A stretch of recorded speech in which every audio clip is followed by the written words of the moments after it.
There we are. Eric, you're back! Oh, my goodness. Is it good to be home? Yes, it's about time you Folks, blessed us with your pleasant whoever you and are. I have presents. Okay. Oh, yes, you have in presents. addition to having presents. But first, before, so we're not rude, as you know, this is Rock, Paper, Hand Grenades. I'm Representative Gary Hopper. This is the Honorable Eric Eastman. Bonjour. And tonight, so far, we have half a guest. We've got Half a guest.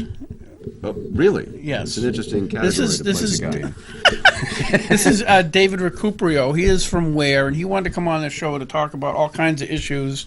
He runs against me every 2 years, so he's my opponent. So tonight I plan on trying to degrade and humiliate him throughout the hour. Yeah, I'm sure he'll thumb wrestle you into submission in no time. We're going to have an eyebrow battle, I'm actually. quite sure of that. Eyebrow battles are the thing now. Is it? Yeah. Is it? It's all very My subtle. granddaughter beat me. Excellent. Welcome to our show. Thank you for joining us.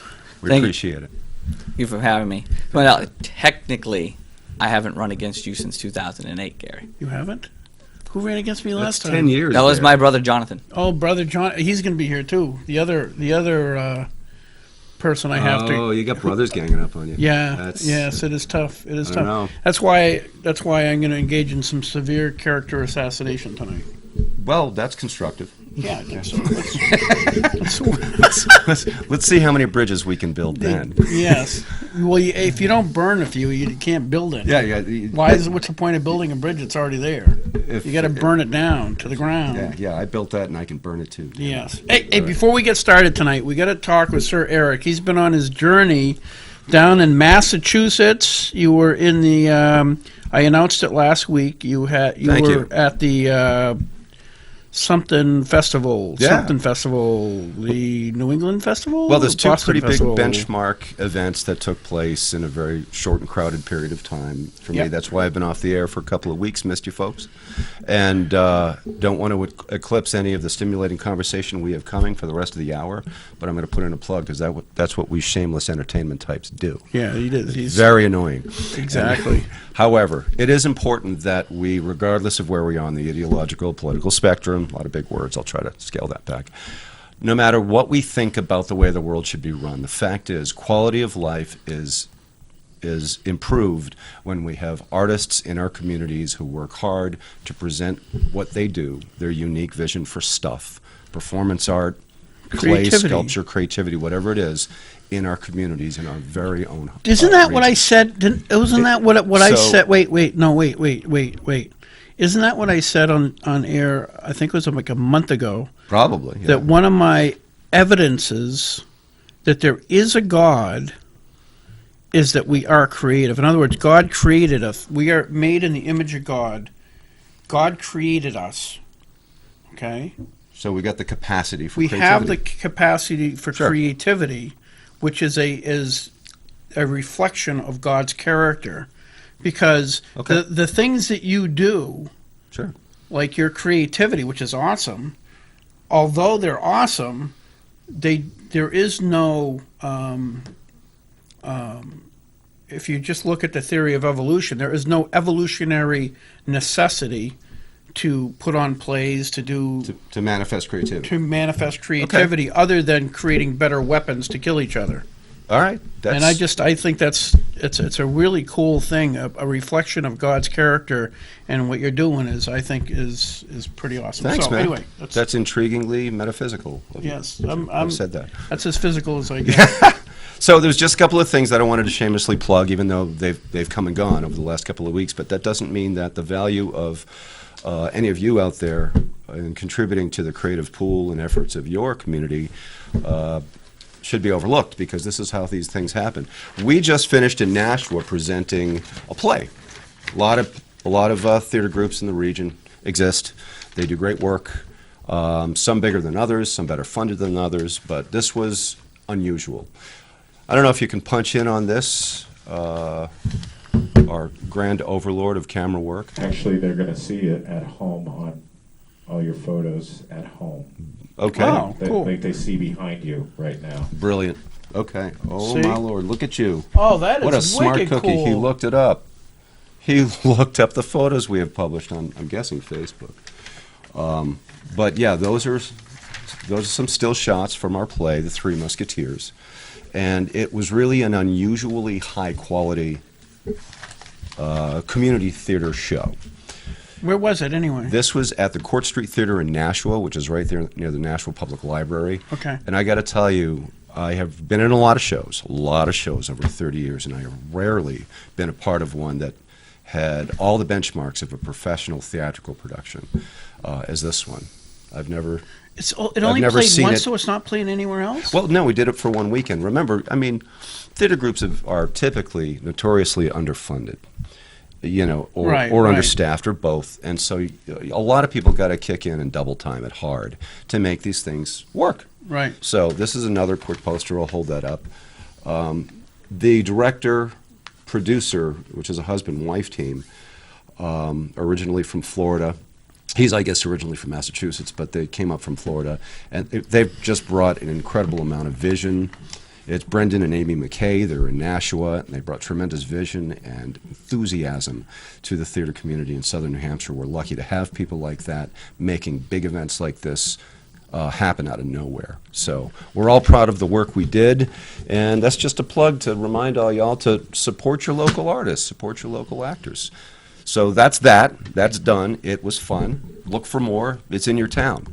The second thing Oh, yeah, this is that pretty awesome. I'm going to show you a poster here, and I'm trying to do this quickly out of deference and respect for our guest. But this is cool stuff for folks to know about. Great work gets done in your locale, whether it's film or whether it's TV, plays, whatever. And it pays to pay attention to that stuff, because you never know when you could be a part of it, or at least just enjoy the brilliant work your neighbors do. This is a film poster of my first feature film as a director. You can see my name down here, directed by, and then the two stars, and a picture of the lead actress. And the award we have from the Boston International Film Festival is up here, and I forget which side. But that's what you're looking at, is a professional feature film movie poster, and half of it was shot in New Hampshire, in the Nashua area, half was shot in Boston, and it was just debuted for the first time ever at the Boston International Film Festival in Boston just last weekend.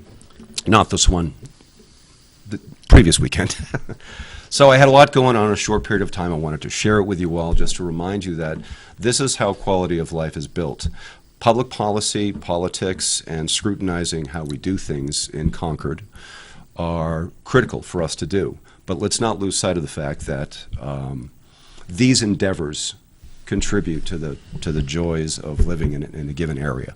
And let's be supportive of our fellow artists. So thank you for giving me that time. No, you didn't say, because you got like 2 awards for your short film. Oh, yeah, well, Now, what was the film called, first okay, of all? What well, was the name? you saw the poster. And the poster. I didn't see the poster. I'm going to put it in front here in case Paul wants to do some magic, our engineer wants to do some magic and show it to you. Anyway. But it's called Spin the Plate, and the term refers to, it's metaphorical, and it refers to changing your perspective on something if you can't cope with the way you're looking at it now.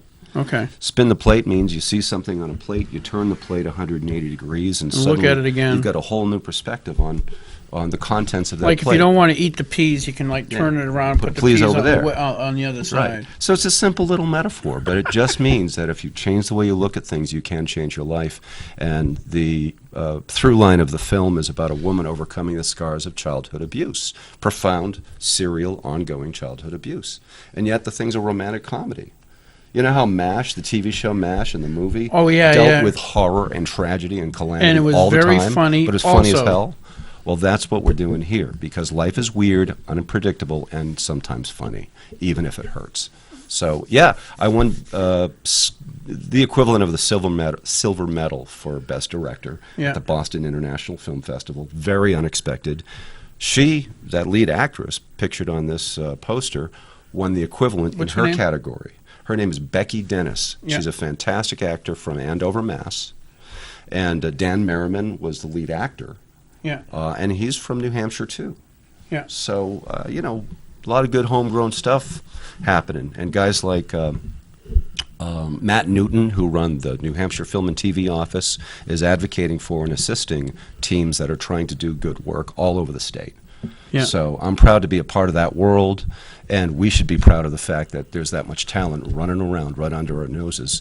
And let's do everything we can to be supportive of that. Well, thank you very much, Sir Yeah. Eric of Eastman. And again, thank you for the unexpected indulgence. Clearly, I'm just a creator that's a little excited about some of this stuff. But now that that's done, let's get back to why you're here, and we're glad you're here. Why you're here? That is wicked deep. I thought the spinning the plate was deep, but why Yeah. you're here? Oh, yeah, you're right. We going to wrestle with that one, too? Yeah, gosh, Okay. Oh, my God. that is just too much. Anyway, I you're a don't good think man we're- for being so patient, and we definitely want to hear what your thoughts are. Well, thank you for having me. Okay, so anyway, I want to get, because nobody knows you in Manchester, I don't think, or I'm sure there's somebody, but it's, what motivated you to get involved in politics? Because you've been involved in politics and Ware for a while.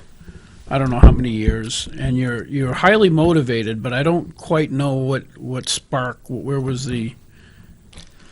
Well, so that's a good question. Before that, actually, I used to live in Deering, just down the road from Ware, so involved politically for a while.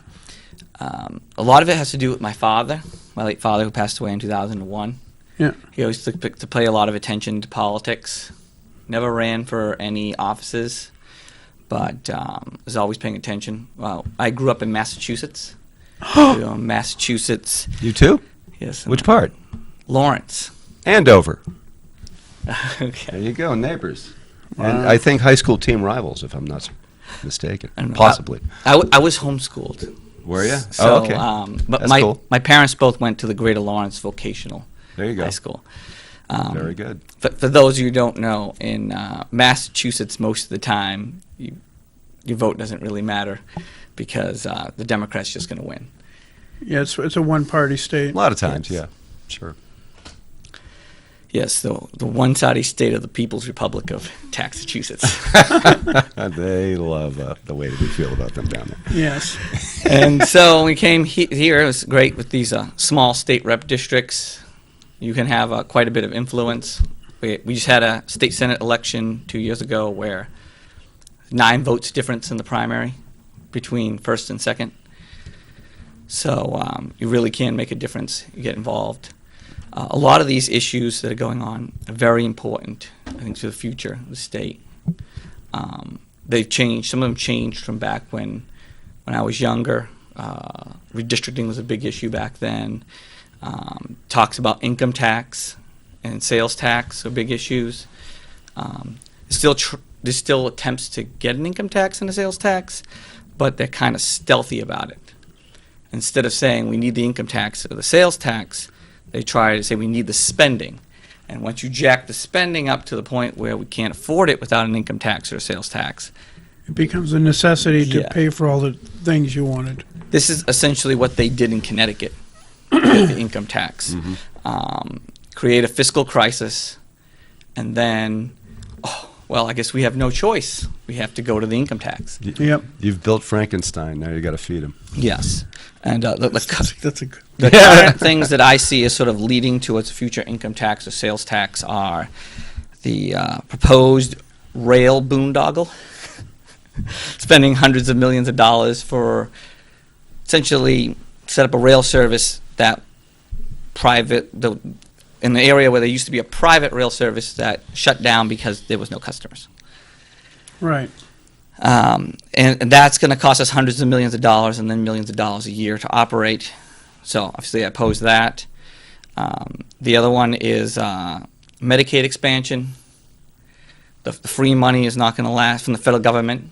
The free money is only going to last forever, and then we're going to have to put a lot of money into that. And when that happens, there's going to be a big push for an income tax. Well, actually, the thing we're voting on tomorrow, which is Marsys Law, has that same potential to create that void in income because it creates. Pardon me. Marsys Law. If you've been watching the last 2 weeks, you know a lot about it. But Marsys Law is supposed to be a victim's right constitutional amendment, but it's most people when they assume they hear that they're thinking of somebody that's been the victim of sex abuse or violent crime. But in Marsys Law, the criminal or the victim is a victim of any crime, including misdemeanors, and it's not just the victim, it's anybody that's affected by the crime. So victim now doesn't mean just the person that was, when we hear Marsys Law, we think of somebody who has been, sexually abused or molested or raped. Not true anymore. If this goes through, it will be somebody who, saw a drunk driver ran into their best friend when they were in the car. They're a victim. Their parents might be a victim because they, missed time from work, getting them to the hospital, and then somebody else is a victim, and the victimhood just expands exponentially with Marsys Law. Without accountability. Without accountability, and the state or verification. The state becomes responsible for footing the bill because they're due timely restitution. It turns habeas corpus and posse comitatus on their heads. Yeah, it's a complete it's a constitutional abomination. I did read up a little bit on Marsys Law, and one thing I did actually notice today was that there was a case from South Dakota where a husband and father was driving down the road from work, going home from work, and a 16-year-old crosses the center line, hits him head on, and they're both killed. His wife goes to collect insurance, and she can't get the accident report because the 16-year-old's mother filed claim as being a Marsys victim. So privacy. So yes, so the victim's privacy, they can't get the accident report without hiring a lawyer to sue the state. So the person who was at fault in the accident, mother is able to deny the person who's killed by her child's irresponsible behavior rights. Until they went to court, and lawyers aren't cheap. Right. That's just another burden on already burdened family. Yeah, so the expansion of the definition of victim is just never ending. It's only going to add to a more litigious environment and more conflict and acrimony in the judiciary, and it's going to make it impossible for people to look at evidence in a balanced way when there's the supposition of victimhood already. Already, yeah. You know what I mean? Absolutely, yeah. So this evidentiary-based Yeah, process that they go through in courts are going to be philosophically altered. Yes, altogether. because currently, if let's go back to what we presume Marsys Law is about, which is actual regular crime with a real victim. In those cases, the defense attorney or the prosecuting attorney cannot refer to the victim as a victim. The judge will tell them, you can say that they're, what's the other word they use? Accuser? Alleged victim? Alleged victim or Sure. alleged accuser or something else, because the word victim prejudices the jury. They don't let them say that. This amendment would change that completely because they would be, by definition, victim. So now you're making contagious, emotionalized arguments. Correct. In Instead of in rational. an arena that should be based on rational exploration of the facts. Correct. Perfect. Yep. That's a great trend. And Sorry, and- I'm being a little facetious here, but little I bit. I can't believe that people aren't seeing the downside of this proposal Well, more clearly. And it's getting weirder because on the legislative email side of it, there's people making robocall, or not robocalls. What's it called? It's wicked expensive. I talked to somebody who was in the field, and they said these phone calls, if there's actually a connection, are like $5 or $6 a piece. So somebody's got really deep pockets because what they're doing is they're using a what do you call it when you use a number that isn't really your number? A spoofing. Spoofing. Spoofing, They're yeah. using spoofing to call a state rep. Well, they'll call somebody and say and connect them with their state rep, and the person they're connecting to is not part of this. They didn't know. And they say, oh, well, Joe Smith, Representative Smith, said that they're supporting Marsys Law, and I was told to call you. Well, it's a very difficult thing to arrange, and it's expensive to arrange. And it turns out that Smith never supported Marsys Law at all. I mean, there's Victoria Sullivan, the representative from Manchester, got one of those phone calls, and so said they support Marsys Law, and so she called that person. And they go, I never said that. I never gave permission from anybody to use my name. So the scripts are disingenuous too. The scripts are completely disingenuous, and they're paying a lot of money for them. They're misrepresenting the groundswell of grassroots support. Correct. With this robocall campaign. Yeah, because I believe That's right. I believe it worked well, like out in North Dakota or South Dakota, because the state reps don't know each other, or they're so far apart. There's a lot of geography. There's a lot of geography in between, so the likelihood that person will double check. They don't see each other in session when they're in session? Well, I'm sure they do, but by that time it's too late. Oh, I see. Right? The groundwork's been laid. The groundwork's been laid. Got it, yeah. But in New Hampshire, we're all so close and know each other that it's like, I don't think he would have said that. So they call up, say, hey, did you say this? No, I didn't say We do that all the time. Right? Well, there's 2 state reps that live in Ware, Yeah. and there's another state rep that lives in Deering, and Yeah. that's Yeah. just one district. You go down to Goffstown, there's like half a dozen state reps that live over there. Right. So it's hard to pull a fast one when there's that many state reps. Besides, as I should know, that every few years somebody claims, they got a bunch of endorsements or support from state reps, and then they get immediately exposed and shamed because they fudge their endorsements.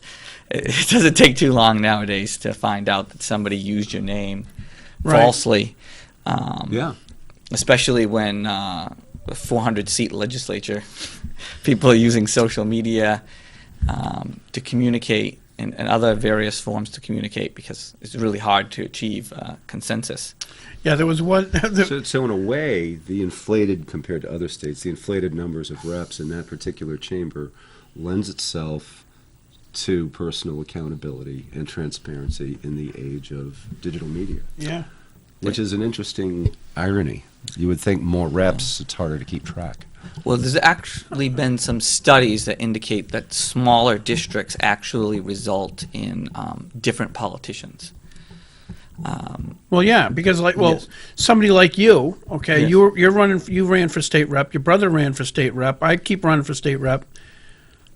Sometimes I run for state rep. Sometimes, yeah, you ran for state rep. But the thing is none of us at this table. If we run for state rep, we lose money And time. and time. Oh, boy. Okay, so it's like it is not something you're doing to get wealthy or gain wealth. You lose wealth. Yeah, bear in mind, folks, we make the kingly sum of $100 per year, per session year. Minus taxes. Minus taxes. And license plates. And license plates.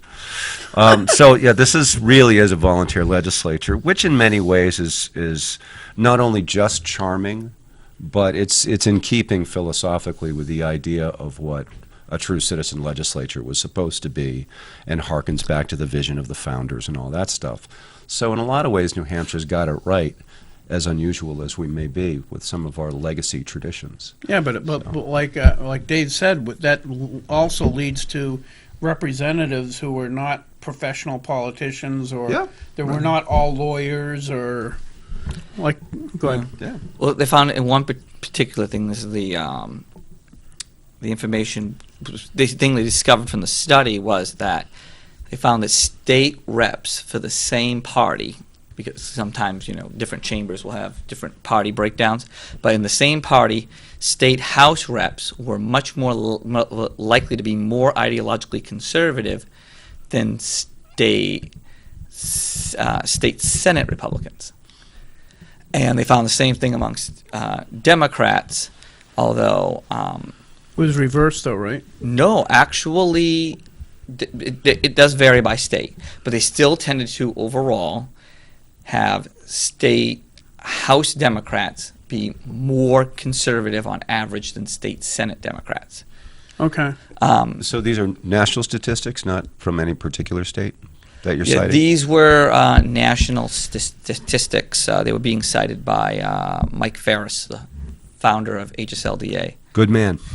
Familiar. Yes, and so this pointing out that he was also pointing out that they compared state politicians to federal politicians. Generally, a state house district, for example, is a lot smaller than a congressional district, Yep. and they found the same thing. So they said the most liberal Republicans, on average, will be in, say, the United States Senate, Right. and the most conservative, on average, Republicans on average, would be in a state with a small population in a very large state house. Right. And so New Hampshire, on average, would have a much more conservative. Of course, you got to adjust for the region's overall conservatism. Oh, yeah. But Migration patterns were close to mass, yes, that kind of thing. if we adopted Massachusetts' size state house, it would likely have a significantly more liberal delegation. Oh yeah, yeah, absolutely. Interesting. Okay. Well, but That's good to know. I didn't know there was a corollary. Well, I think there's a Yeah. corollary because of the money. In other words, if you run for New Hampshire State Senate, you need 60 grand. 60 grand. Exactly. You need about $60,000. Well, if you need $60,000, To Well, get a job that pays $1.25 per year. no, they only get 100. It's the They get Senate 100 as president well? gets 125. Good for him. Yeah, I know. So you need $60,000. Well, if you're a Democrat, well, you're going to need money from Planned Parenthood and this group and this group and this group to get that $60,000. If you're a Republican, you're going to need it from this group, this group, and this group. And so Apparently, the Koch brothers are very, very free with their money. yeah, So- I don't know. So we're all being told. We're at told. I election don't know time. if that's Funny. true at the state Senate level. I've never gotten a letter from those fellows. No, neither have I. At the But I'm getting at is that because of the money requirements, somebody who's more moderate Republican is going to appeal to more of those groups that might send them money. And whereas a conservative like me, there's a pretty narrow bandwidth of people that would be willing to actually support me for state senate. Yeah, the funding that's available that you get for the state house is not that much different than what you get for state senate from a lot of these smaller groups. Basically, like under $1,000, and this assumes you win the primary with a significantly smaller amount there.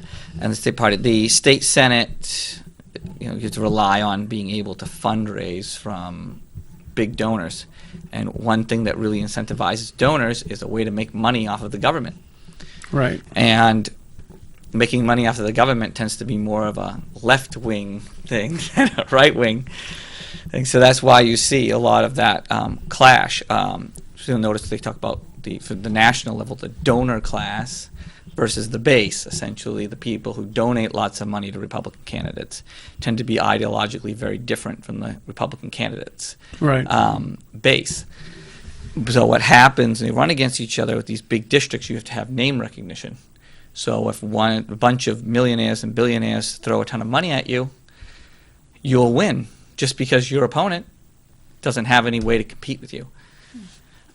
It's harder to do that when there's a bunch of small districts because now you have to throw tons of money at every district, and at some point you just get outbid by their personal resources of their family or their. Well, force. I think you see the stark contrast between the Senate, state Senate, and the House just in Marsys Law alone. Okay, the Marsys Law sailed through the state Senate. Right? I forget what it was, 20... Which admittedly I really think it was baffled me. 20-3, 21-3. Yes, yeah, I thought it was 21-3, but it could be 20-3. I can guess the no votes. Right. That's fine. But Republicans, the leadership Republicans, and the head of the Judiciary Committee in the Senate, all these people supported Marsys Law because the governor wants it, and on paper it looks really good. And what they care about is getting reelected and supporting the governor and hoping he gets reelected. And it comes to the House, well, we only need maybe $1,000 to get reelected. So we're not looking for money to get reelected. We don't care. I mean, if somebody doesn't support us for a reelection, it's like whatever. And so the House actually looked at it just logically and not as a source of funding. And it was a complete night and day. It was, and out of committee, it was 24-11 opposed to Marsys Law.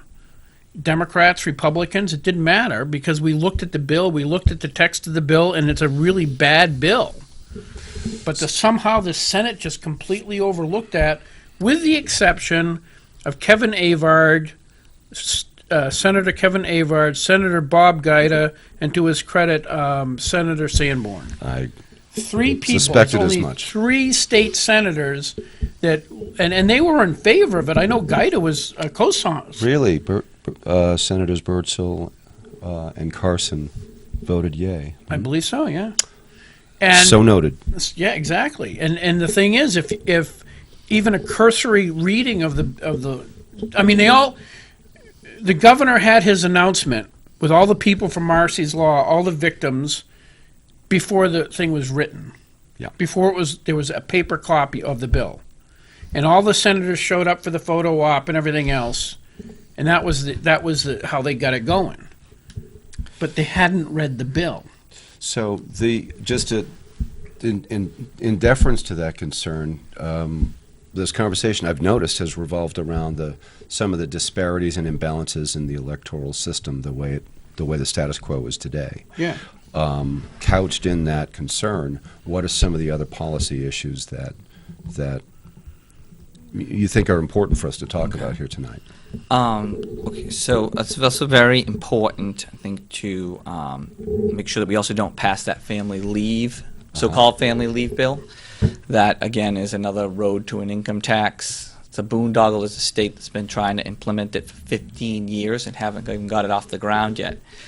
How do you overcome the objections to your saying it's a bad idea when so many people will cite, oh, look how they do it in Europe, and people seem to have a higher quality of life or a higher personal happiness index in those countries that do offer family leave? How do you respond to that? Well, it's not that I'm opposed to family leave. I'm opposed to their way of doing it, which is, by the way, is different than they do in Europe. And Europe Sure. is fundamentally structured entirely differently, politically, economically. Most of Europe is Yeah. socialist. Yeah, you know, the most of this stuff is funded by the government, you know, taking massive amounts of taxes and pouring it into various programs. Right. Over here, they're claiming it's going to be raised by a form of premium, which is really just a taxing income, and the numbers don't add up at all. So it's going to run a huge deficit, you know, sort of reminiscent of Obamacare. So it would cost more than we have. It would cost a lot more than it's put to raise, which means they'd have to keep raising taxes on working class people. And when that didn't work enough, they'd have to put an income tax in to take money from the rich. Actually, this is very well designed to get an income tax because they're going to start by garnishing people's wages, which is kind of the way we enforce our income tax. They Right. take money That out. is an income tax. Yes. Well, they're going to use a payroll tax, which is technically not an income tax. But that's also how our income taxes are collected at the same time that our payroll taxes are collected using the same method. And then the only people not paying who make any significant amounts of money will be very rich people. So then you're going to have people say, well, now we have to introduce an income tax to get the rich. So you're going to get hit with a payroll tax and then an income tax to pay for this. Which Senate bill number is that, or is it? I thought it was a House bill number. I thought it was like Oh. 680 or something like that. Is that in the Senate now? It should be if it's a House bill. I think it might have gone over to the Senate at Yeah. some point. Having read the bill, Yeah. do you remember, you know, that little synopsis blurb that comes with every bill that begins with the phrase relative to blah, blah, blah, blah, blah, and then it tells you basically what the bill's purpose is. Do you remember what that language is offhand? I don't remember it So offhand. people can look it up, you know. And try to, I don't remember the name of the bill offhand, okay. the official name of the bill. But the subject matter is... Yes.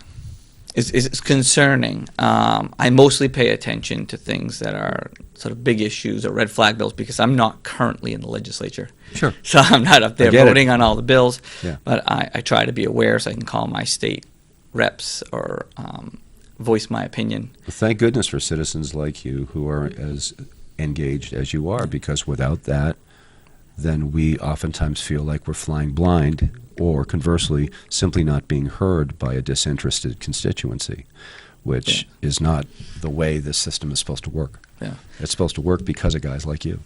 Yeah. But Sure, it was HB 680. I believe it was HB 680, Yeah, no, that doesn't come up.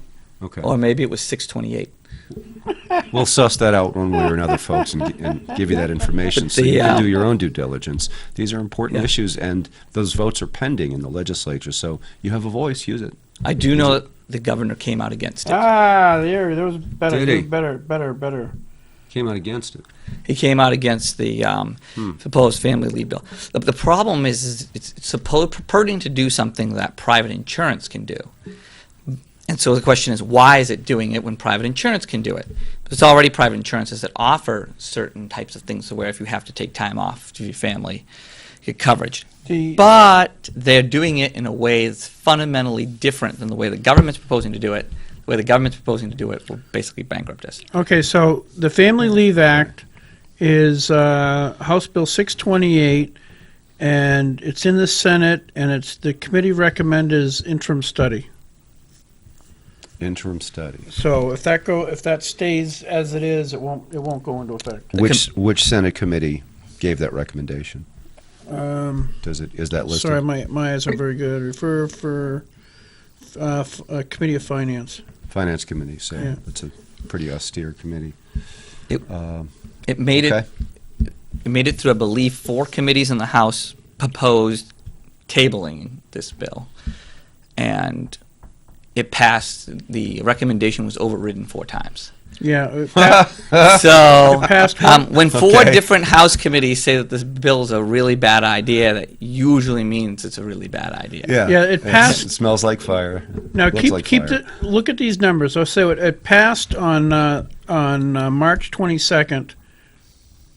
Passed where? 100 the House ought to pass 171 to 162. That's close. So that's 333 people there, right? A lot of empty seats that There's day. a lot of empty seats, and that's what happens. A lot of this crap's 70 going empty through. seats. What's going on? A lot of Republicans are missing. You were elected, folks. Yeah. Be there. Yep. That is one of the problems that we currently have right now, is that the average age of many of our state reps is Retirement age. I would say well above retirement age. Yeah. Um, They have passive income and they don't have to be at a job. a lot of freshman state reps that are not college students are well over 50, if not over 60. And even in the state Senate, we have like a freshman who's over 80. That a lot of times people get sick, and there's just a lot of people who've been in the state house for decades. Yep. And just I'm don't almost, bother. I'm almost on decade number Yeah. 2. Many of them just don't show up, and this is not unique to state house, but it also occurs in the state Republican Party and in other other things, local communities. People get a lot of name recognition from years of living in the town, running for office. Oh, yeah. They just run for things, and then they win without even campaigning anymore, and then because of name ID, and then they don't show up. It is concerning, but it's really hard to do much because a lot of the times we haven't been able to reach enough. New candidates haven't been able to reach enough of the voters to help them understand tough. It's that. tough. Now, candidates with all due respect, though, I think most of your state legislators show up pretty regularly. I think Donovan, I think, had a physical problems, but he's been there mostly. I see him all the time. And Kirk's there all the time. I think I have probably missed more. I didn't miss that much time this year, but I did miss some for being sick. Well, let me devil's advocate here for a Yeah. minute. But there are some places where the people don't show up at all. They get elected, and that's it. In deference to the oddness of our legacy traditions, Mm-hmm. meaning that we have a giant legislature, 400, Yeah. the third largest English-speaking parliamentary body on the planet, in a state of 1.3 million people, how is it that extra per citizen level of representation despite the fact that people aren't paid much, therefore a lot of people who are of working age can't do the job because they just can't fit it into their lives. But how is it that that setup overall underserves the needs of the individual constituent more so than a legislature that would be paid handsomely, where you got people who can afford to go and run and win? Well, I would argue Which is better? I would argue there are essentially three levels of legislative compensation. Uh-huh. One level is the full-time Massachusetts-style Yeah, state legislature. sure. And you get your big committee, you know, if you're committee chair, you get an extra touch of money and a big office and all that stuff. The other one is sort of part-time wage for essentially part-time job thing where they pay around 10 grand or less. Like in Maine. Yeah, so in Maine, a few other states, they usually pay at least lower than 20 grand, in many cases lower than 10 grand. Yeah, 12. And then there's a state like New Hampshire is kind of an anomaly in that we pay essentially nothing. But if you look at when the pay was fixed in the Constitution, we were still on the gold standard. So it would be roughly about $7,000 in today's money. So inflation has essentially obliterated the pay. If you had it at about $8,000, I think we could have a lot more working class people in the state legislature because there is a cost. In my case, I have an employer who's willing to rearrange some of my schedule in order to enable me to go to the State House. But that's still going to cost me money if I can't end up working during that, certain times, and there's just not a good time to make up the work. So I think somewhere around what the original intent was of that provision would be a lot better to get a lot more people in the state legislature. As it stands right now, most of the ones who work either own their own business or things like people like lawyers, Sure. or work for government agencies and or nonprofits, in which case they kind of have a colossal conflict of interest as all those groups are trying to get money out of the state. Well, I know So that is the solution passing a law or no, some there type has to of be a policy? constitutional amendment. Constitutional amendment that allows the state to revisit compensation for its lawmakers? And if so, would it not generate an insurmountable PR firestorm? It probably would, unless you linked it to the median income as, like, say, 20 to 25% of the median income. So Okay. the idea is that if this is an average person, this will be no more than 20 to 25% of their pay, and considering they're using up a significant amount of work hours, at best they're probably going to break even. In Massachusetts, you can have no job and live high on the hog on your state rep salary, and I believe you accrue towards your pension. I know in Congress you accrue pension. Yeah, 90 grand. Yeah, There's a few hogs in there. Congress, you make $174,000 a year, and people complain that they're losing money because they can make more somewhere else. But obviously we don't need to raise that type of money. But I'll tell you, as far as I'm concerned, I mean, I don't disagree with you. I was working full-time as a machinist when I was first elected in 2000, and I made the same kind of deal with my employer. Says, I'll try to make up all my work on Saturdays, work late and stuff like that. So it probably cost me at least $8,000 every year just from overtime that I missed, vacation time that I had to use up, and stuff like that to fill that obligation in the legislature. So In my case, I can't quantify it because I'm a freelance crazy man artist. So yeah, I know. It's It's lost tougher. opportunity more so than lost Right. actual calculable wage. Right. But either way, your time is your time. But how do we insulate those lawmakers that would get behind such an movement from the reproach of their constituency, who might see it as being a slap in the face that they're voting to give themselves a pay raise? How do you unspin It would have to go to that the kind of voters. bad press? It would have to go to the voters, so it would be, okay, we passed it, it's up to you. Do you want to give us this money? Okay. It's a 2/3 majority vote, Yeah. which in many cases is very difficult to get.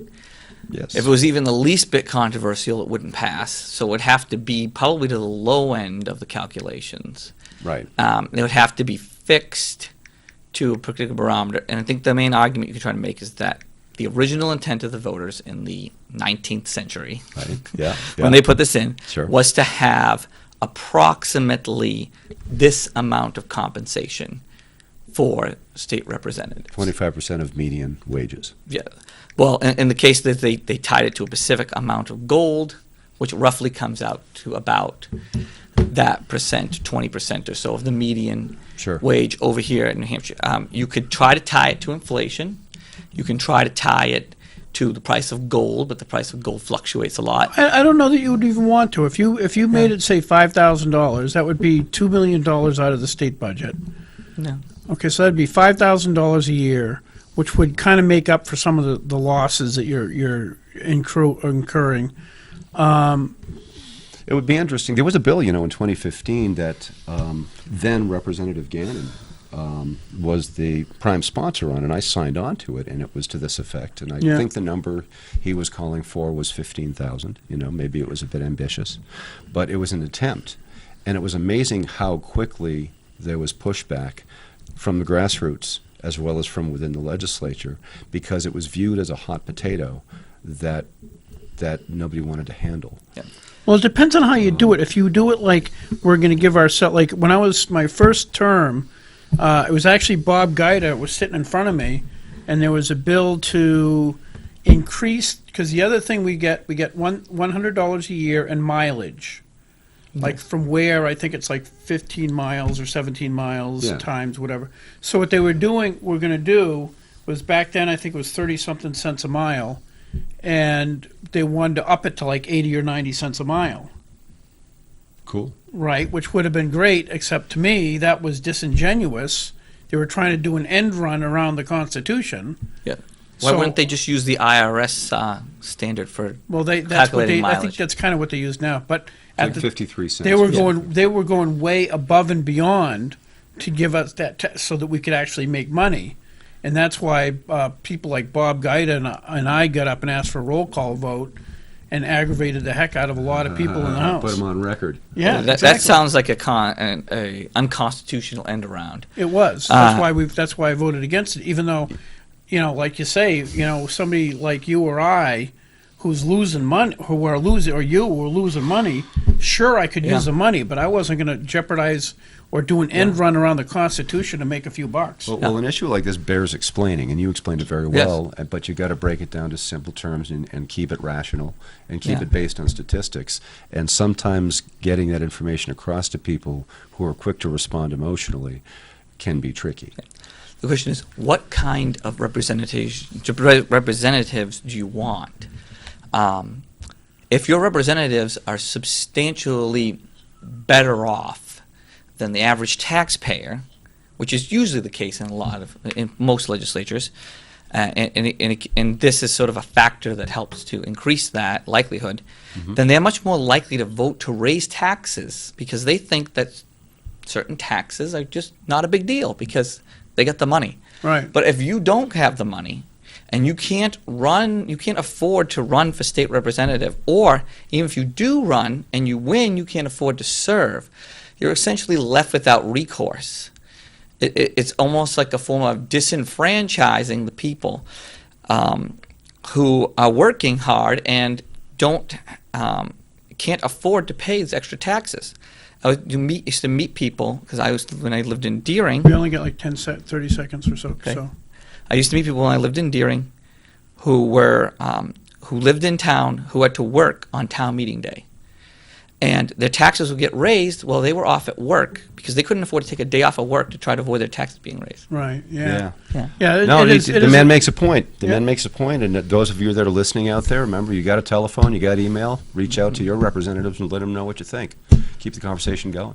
Hey, Sir Eric of Eastman. Nice to be Nice back. to have you back. Likewise. Dave, it was nice to have you. Jonathan, he's invisible. Yeah. Jonathan, Here in didn't make spirit. Zero in spirit. Apparently. Hey, we'll see you guys Nice next job. week. Thanks for being an informed, engaged citizens. Great.